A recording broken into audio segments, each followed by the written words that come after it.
శక్తి తైలాభిషేక ఆరాధన జూలై 19 నంద్యాల శనివారం. సమయం ఉదయం 10 గంటలకు. స్థలం Shiva garden function hall, Mahanandi road, Nandyal. Warangal పరిసర ప్రాంత ప్రజలకు శుభవార్త. ప్రార్థనా శక్తి తైలాభిషేక ఆరాధన జూలై 25 శుక్రవారం. సమయం ఉదయం 10 గంటల నుండి. స్థలం Sri Convention, Hunter Road opposite, Greenwood High School, Warangal.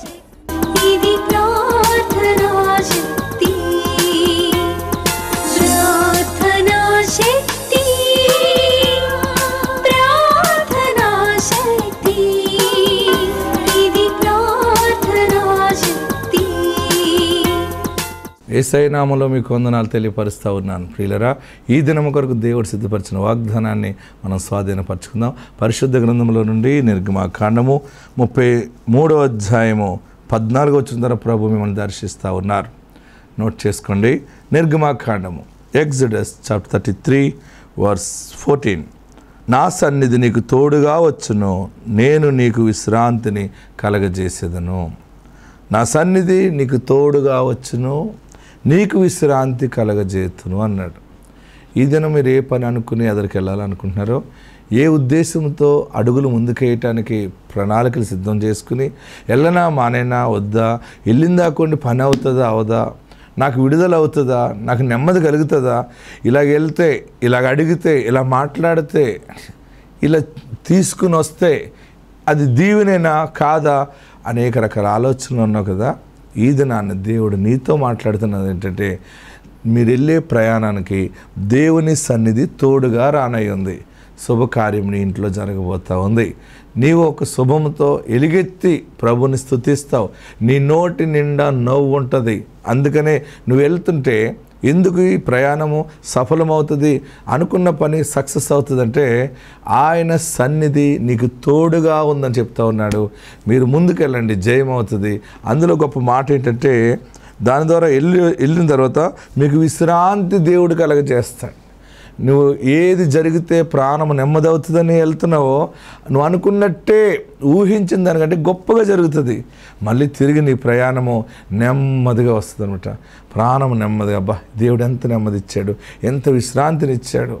ఈరోజు బలమైన వాగ్దానం, నా సన్నిధి మీకు తోడుగా వచ్చును, నేను మీకు విశ్రాంతిని కలగజేస్తును అన్నాడు.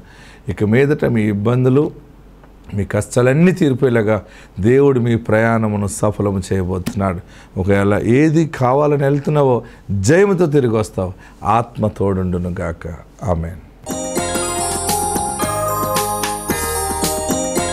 వాక్య భాగంలోకి వెళ్దాం. పరమగీతము 3వ అధ్యాయము 5, 6, 7 వచనాలు ధ్యానం చేసుకుందాం. యెరూషలేము కుమార్తెలారా, పొలములోని ఇరులను బట్టి లేలను బట్టి మీ చేత ప్రమాణం చేయించుకుని లేచుటకు ప్రేమకు ఇష్టమగు వరకు మీరు లేపకయు కలతపరచకయు ఉండుడని నేను మిమ్మను బతిమాలుకొనుచున్నాను. ధూమ స్తంభం వలె అరణ్య మార్గముగా వచ్చు ఇది ఏమి? గోపురసముతోనూ సాంబ్రాణితోనూ వర్తకులము వివిధమైన సుగంధ చూర్ణములతోనూ పరిమళించుచు వచ్చు ఇది ఏమి? 7వ వచనం, ఇదిగో సొలొమోను పల్లకి వచ్చుచున్నది, 60 మంది శూరులు దానికి పరివారము, వారు ఇశ్రాయేలీలో పరాక్రమశాలులు, వారందరూ ఖడ్గదారులు, యుద్ధ వీరులు. ఆమేన్. 7వ వచనం నాతో చదవండి. ఇదిగో, గట్టిగా చెప్పాలి, ఇదిగో సొలొమోను పల్లకి వచ్చుచున్నది, 60 మంది శూరులు దానికి పరివారము, వారు ఇశ్రాయేలీలలో పరాక్రమశాలులు, వారందరూ ఖడ్గదారులు, యుద్ధ వీరులు. 6వ వచనంలో ధూమ స్తంభము వలె అరణ్య మార్గముగా వచ్చు ఇది ఏమి? ఆమేన్. ఈరోజు మీకు మరొకసారి వర్తమానాన్ని అందజేయాలని దేవుని ఆత్మ నాకు బయలుపరిచింది. నేను మీ పట్టణానికి చేరి దేవుని సన్నిధిలో అడిగినప్పుడు ప్రభు వారు నాకు ఇచ్చారు ఈ వాక్యం మీకు బోధించమని.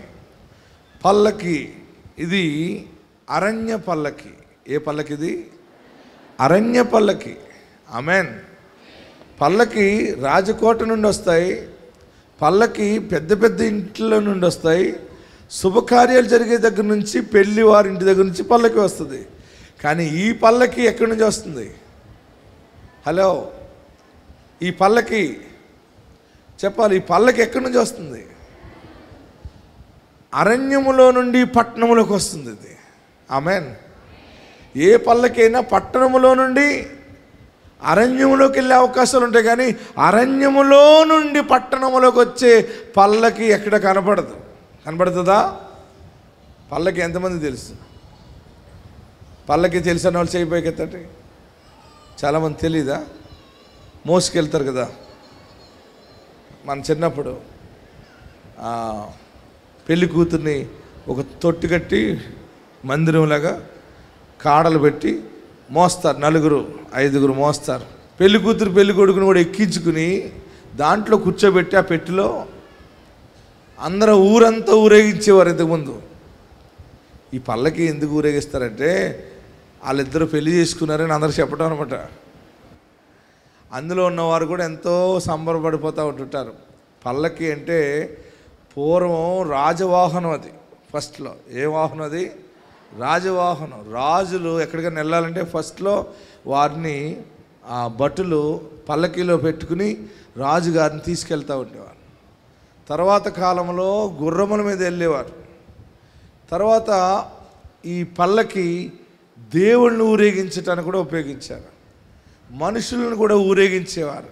మళ్ళీ కొత్త ట్రెండ్ ఏంటంటే ఇప్పుడు మళ్ళీ పల్లకీలు వచ్చినాయి. ఇప్పుడు హల్లెలూయా చెప్పండి.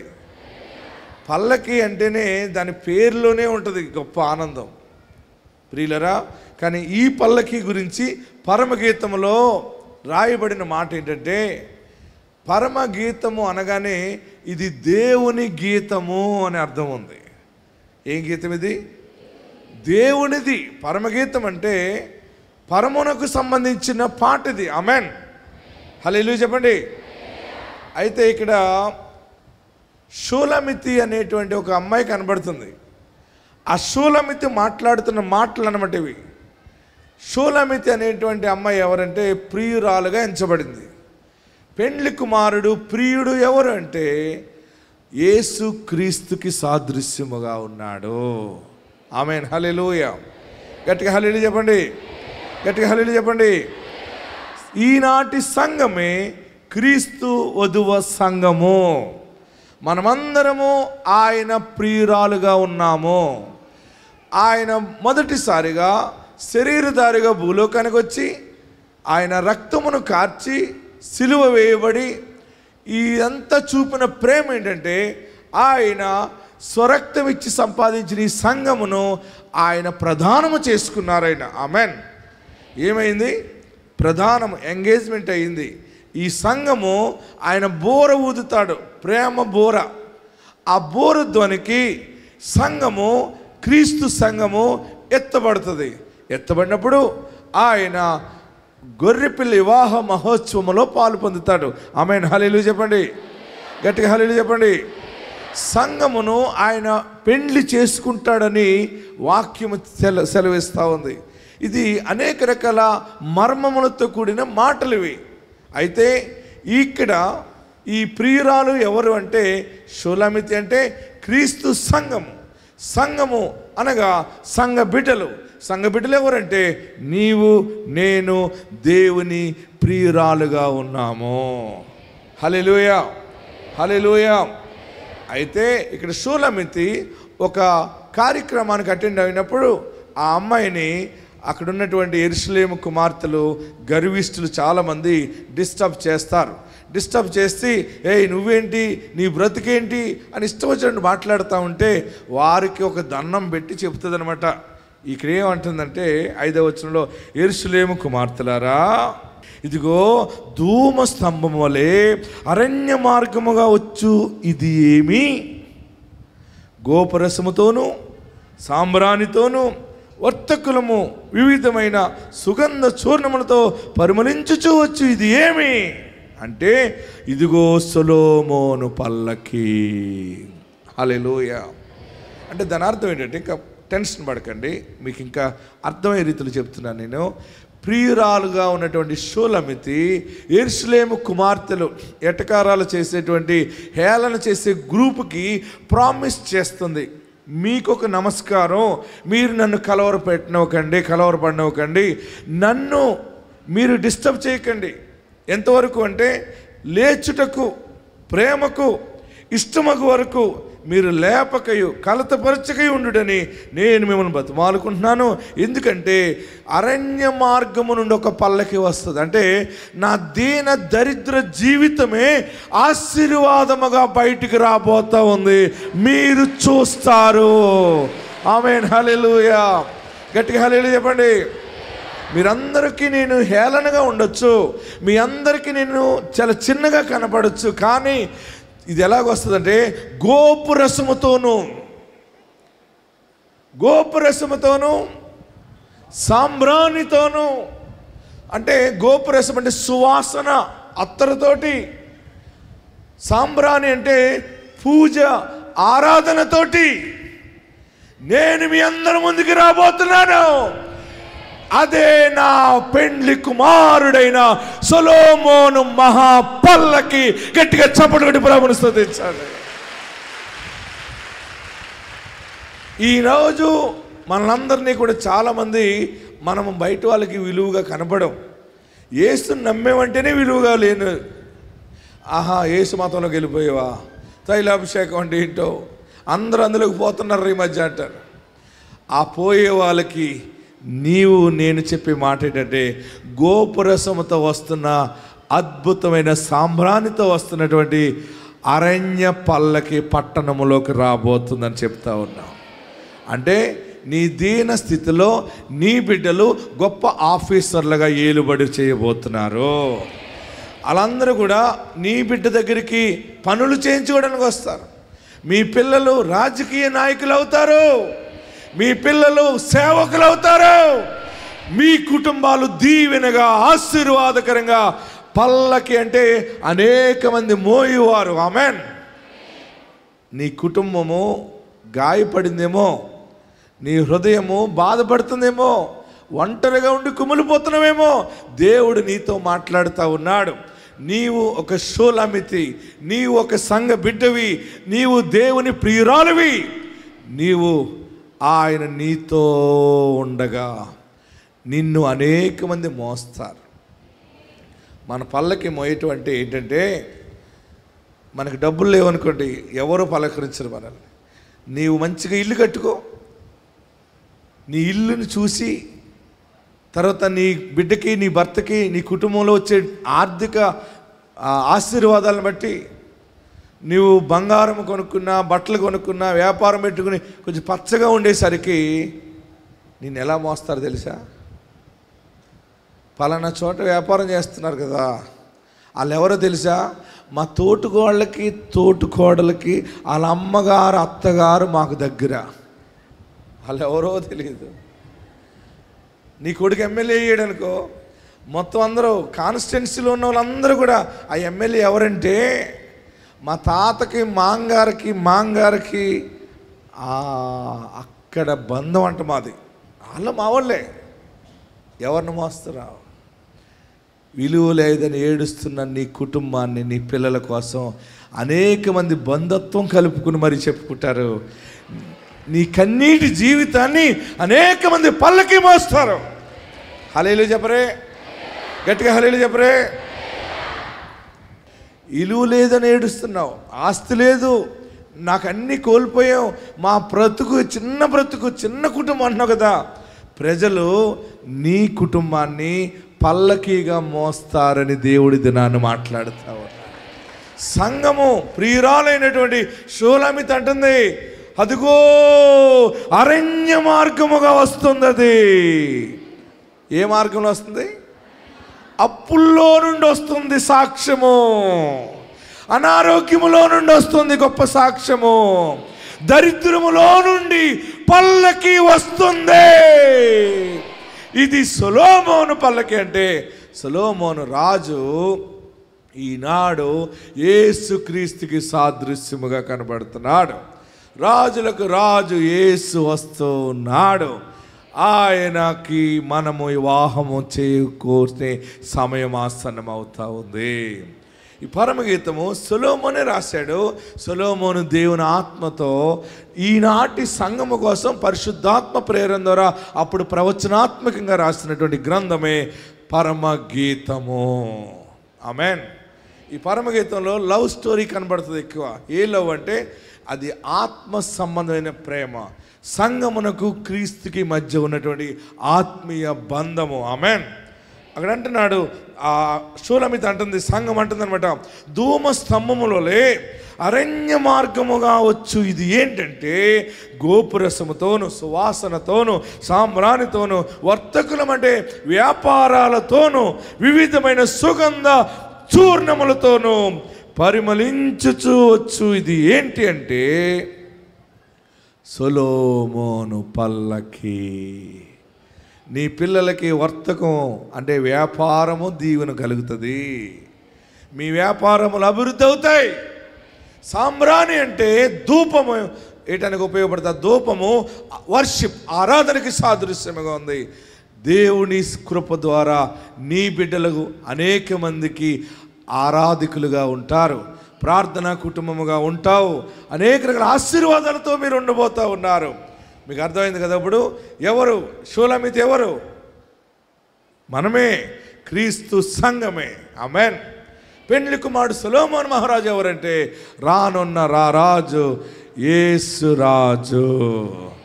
మరలా ఇప్పుడు చదివితే మీకు క్లియర్గా అర్థమవుతుంది. 5వ వచనం, 3వ అధ్యాయం 5వ వచనం. యెరూషలేము కుమార్తెలారా, పొలములోని ఇరులను బట్టి లేలను బట్టి మీ చేత ప్రమాణం చేయించుకుని లేచుటకు ప్రేమకు ఇష్టమగు వరకు మీరు లేపకయు కలతపరచకయు ఉండుడని నేను మిమ్మను బతిమాలుకొనుచున్నాను. ఈడేం చదువుతాడు? దీనికి ఏం ఉద్యోగం వస్తుంది? ఈడికేం పెళ్ళి అవుతుంది? ఈడి వ్యాపారం ఎంత? ఈడు బ్రతికెంత? ఇలా మాట్లాడుతున్నారు కదా. మీరు అలా మాట్లాడకండి. మీకు ఒక నమస్కారం. చెట్ల మీద ఒట్టు, పుట్టల మీద ఒట్టు, బుట్టల మీద ఒట్టు, లేళ్ళను బట్టి, ఇరులను బట్టి మీ చేత ప్రమాణం చేయించుకుని నేను మిమ్మల్ని బతిమాలుకుంటున్నాను. ఆగండి, నన్నేమి కలతపరచకండి. మరేంటి అంటే అప్పుడు చెప్తుంది అనమాట ఆమె, ఇదిగో ధూమ స్తంభము వలె అరణ్య మార్గముగా వచ్చు. ఇది ఏంటి? గోపురసముతో అంటే సంఘముగా ఉన్నటువంటి ఈ షూలమితి సంఘానికి సూచన. సంఘము మాట్లాడే మాట ఏంటంటే నిరీక్షణతో మాట్లాడుతూ ఉంది. ఏం మాట్లాడుతుంది? జరగబోయే విషయాలు. ఆమె ఆశ్చర్యంగా మాట్లాడుతున్నది ఏంటంటే ధూమ స్తంభములే అరణ్య మార్గముగా వచ్చు. అది ఏంటి? ఇదేంటి? ఏదో వచ్చేస్తుంది, ఏదో ఆశీర్వాదము బలముగా నా మీదకి రాబోతా ఉంది. ఏదో ఏదో వస్తుంది, ఏదో వస్తుంది. అది గోపురసముతోను, సాంబ్రాణితోను, చూర్ణములతోను, వర్తకములు, ఇది అన్ని రకాలుగా వస్తుంది. ఇదేంటో ఇదేంటో ఇదేంటో అని అప్పుడంటది. కళ్ళతో నిరీక్షించింది, చూసింది, మాట్లాడుతుంది. ఇదిగో సొలొమోను పల్లకి, ఇది నా రాజ బ్రతికిది. ఆమేన్. ఓ యెరూషలేము కుమార్తెలారా, నాకు మంచి జరగబోతుంది. దేవుడు నాకు ఇల్లు ఇస్తాడు, దేవుడు నా ఇంట్లో శుభకార్యం చేస్తాడు, నాకు మంచి ఆరోగ్యం ఇస్తాడు, నాకు ఉద్యోగం ఇస్తాడు, వ్యాపారం ఇస్తాడు, నేను ఎత్తైన కోట పైన ఉంటాను ఉంటాను ఉంటాను అని చెబుతున్న సంఘ సందేశానికి ఆత్మ నెరవేర్పెట్టడి. ఇదిగో నెరవేరిపోయింది. సొలొమోను పల్లకి వచ్చేసింది. ఆ పల్లకి ఎలాగ ఉందని చెప్తుందంటే 60 మంది శూరులు దానికి ఉన్నారు, పని చేసేవాళ్ళు. 2 మోసే పల్లకి కాదు, 4 మోసే పల్లకి కాదు, 60 మంది శూరులు. అంటే నీ సాక్ష్యము, నీ బ్రతుకు, నీ బిడ్డలు క్రీస్తులో ఆశీర్వదించబడిన స్థితి 60 మంది గొప్ప గొప్ప వారు చెప్తే ఎంత పబ్లిసిటీ అవుతుందో చూసుకోండి. ఆమేన్. హల్లెలూయా. గట్టిగా హల్లెలూయా చెప్పండి. మన గురించి ఊర్లో పెద్ద మనిషి చెప్పాడు అనుకోండి, చిన్న వాళ్ళందరూ వింటారు. చిన్నవాడు ఒక్కడు చెప్పాడు అనుకోండి, ఎవరు విండు? పెద్దవాళ్ళు. పెద్దవాడు ఒక్కడు చెబితే 100 మంది వింటారు. 60 మంది పెద్దలు నీ గురించి, అమ్మా వాళ్ళ కొడుకు అమెరికాలో సెటిల్ అయ్యాడమ్మా, వాళ్ళ అల్లుడు అక్కడి నుంచి వచ్చాడమ్మా, వారు ఇంత ఆస్తి ఉంది, వారి ఇల్లు రక్షించబడింది, వారు యేసునందు ఉన్నారని 60 మంది సూరులు నీ పల్లకి గురించి పరిచర్య చేస్తారు. నమ్మిన వారిని కూడా గట్టిగా చప్పట్లు కొట్టి ప్రభువుని స్తుతించండి. మీరు బీదలు కారు. మనం ఇప్పుడు ఈ హాలు అద్దెకు తీసుకున్నాం అంతే, మనమే సొంతంగా కట్టుకోబోతున్నాం. మీరందరూ మీ పిల్లలు సొంత కార్లు వేసుకుని తైలాభిషేకానికి వస్తారు. సమయం ఆసన్నమవుతుంది. ఈ పల్లకి నీ బ్రతుకు అరణ్యముగా ఉండొచ్చు, కానీ నీ బిడ్డలు మాత్రం పట్టణములో పల్లకీగా రాబోతా ఉన్నారు. నీ బ్రతుకులో గొప్ప మార్పును చూడబోతా ఉన్నావు. సొలొమోను పల్లకి, అది గోపురసముతోనూ, అది అభిషేకముతోనూ, సాంబ్రాణితోనూ, వర్తకాలతోటి బలమైన దీవెన దేవుడి దినాన్ని మీకు ఇచ్చి ఉన్నాడు. అందరూ ఉన్న చోట లేచి నిలబడండి. ఎక్కడున్నవారు అక్కడ లేచి నిలబడి, మనకి ఈరోజు దేవుడు అరణ్యం పల్లకిని దేవుడు అనుగ్రహిస్తున్నాడు. మన బ్రతుకు అరణ్యముగా ఉంది. ఇదిగో నాకేమీ రాలేదు, నాకు అది జరగలేదు, ఇది జరగదు ఏడుస్తున్నావు కదా.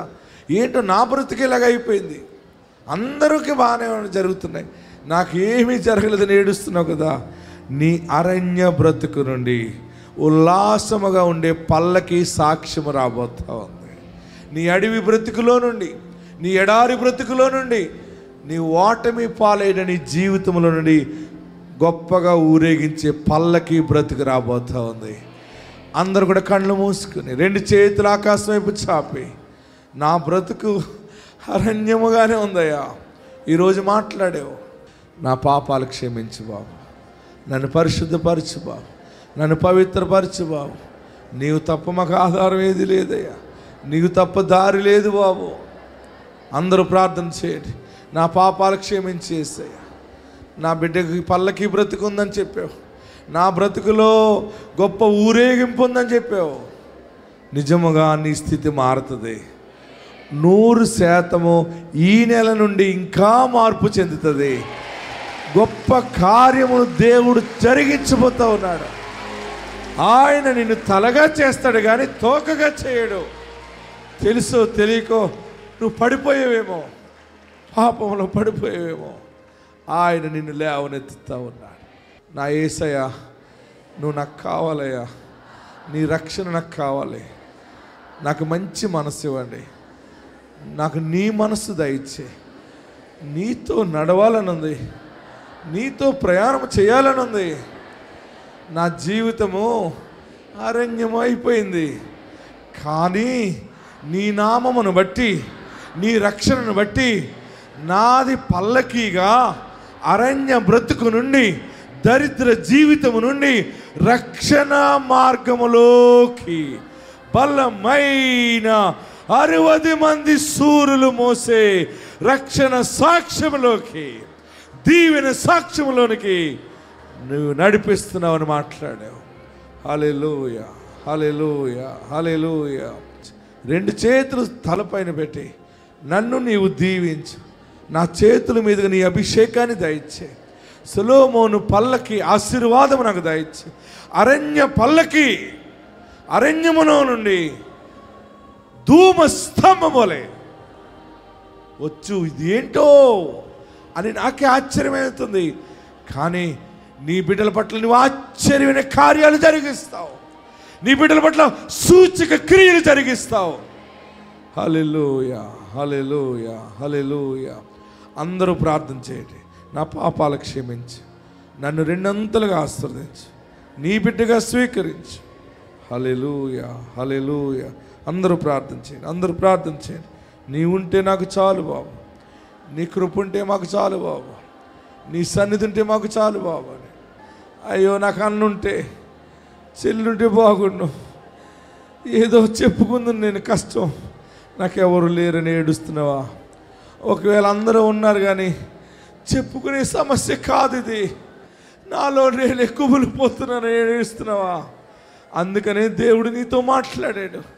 ఆయన నీ పక్షముగా ఉన్నాడు. సిలువ వేయబడిన యేసు నీ పక్షముగా ఉన్నాడు. నీ కన్నీళ్లను ఆయన ముచ్చలుగానే మారుస్తాడు. ప్రార్థన చేస్తున్నావా? ఏడుస్తున్నావా? నాకు అర్థం కావట్లేదు నా బ్రతుకు, నేనేదైనా అయిపోతే ఈ కుటుంబం ఏమైపోతుందని ఏడుస్తున్నావా? మీరు మాట్లాడకుండా ఉండండి, చూడండి నా బ్రతుకు ఏమవుతుందో. నాకు ఒక దర్శనం ఉన్నది. ఆయన అరణ్య మార్గముల నుండి వస్తున్నాడు, పల్లకిగా వస్తాడు. సువాసనతో ఉంటుంది ఆ పల్లకి, వ్యాపారముతో ఉంటుంది ఆ పల్లకి, అభివృద్ధితో ఉంటుంది ఆ పల్లకి, దీవెనగా ఉంటుంది ఆ పల్లకి. అది సొలొమోను పల్లకి. హల్లెలూయా, హల్లెలూయా, హల్లెలూయా.